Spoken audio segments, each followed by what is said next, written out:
des financements, surtout américains, dans la lutte contre le VIH. Merci beaucoup. Donc moi, c'est Khadija Touba. Je suis chargée du plaidoyer et du renforcement de capacités au niveau de l'Institut de la société civile pour la santé en Afrique de l'Ouest et du Centre, qui est un mécanisme régional dont le secrétariat est basé à Dakar. Et en fait, cette activité, elle s'inscrit dans le cadre d'une série d'ateliers qui sont dans des pays. Il y a la RDC, il y a la Côte d'Ivoire, il y a le Nigeria et il y a aussi le Sénégal qui vont abriter des ateliers de cet ordre.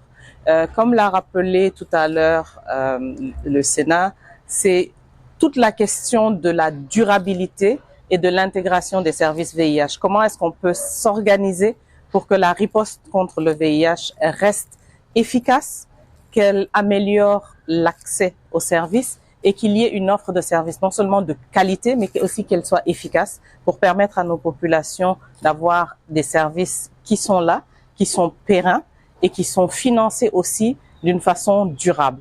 Parce que, effectivement, depuis le début de cette année, nous sommes tous confrontés à ce séisme de la rupture des financements américains.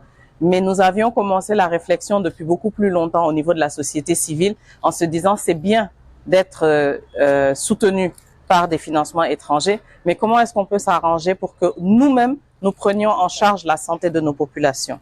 Les gouvernements ont travaillé, les communautés ont travaillé, les organisations de la société civile ont travaillé, mais il y a aussi le secteur privé qui est un partenaire majeur dans cette action-là qui permet aussi de mobiliser les financements domestiques.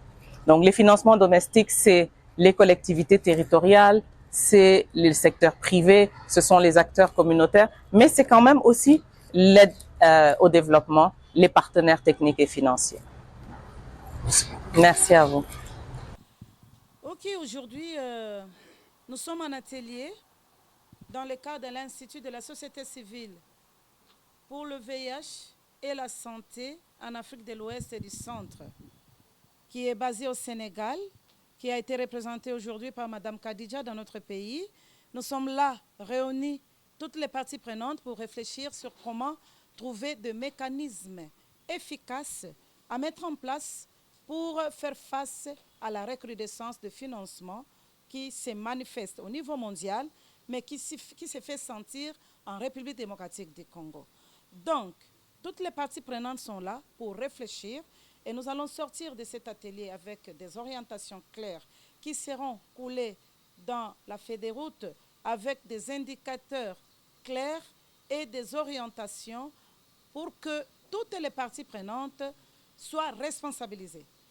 Bien sûr, c'est les communautaires qui réfléchissent, mais le gouvernement est représenté. Vous avez vu le Sénat qui représente la présidence de la République démocratique du Congo qui était présent. Ils ont des documents normatifs qu'ils sont en train de promouvoir. Et nous, en réfléchissant, nous n'allons pas aller à l'encontre de ces documents normatifs, mais nous allons réfléchir pour intégrer des approches qui peuvent nous permettre de faire face à cette menace de réduction de financement qui a commencé par les États-Unis, bien sûr, mais qui est en train de toucher même les autres agences qui venaient en appui la lutte contre le VIH. Donc c'est une situation vraiment très sérieuse qui nous pousse aujourd'hui à réfléchir, comme le font les autres pays de l'Afrique, sur comment nous allons faire après cette recrudescence de financement en République démocratique du Congo. Le gouvernement va appliquer sa part.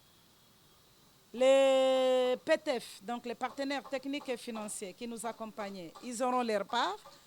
Et nous, en tant qu'organisation communautaire, société civile, qui est en train d'accompagner nos communautés, nous allons aussi amener notre part et ensemble, de manière synergique, nous aurons des orientations que vous connaîtrez dans les jours à venir.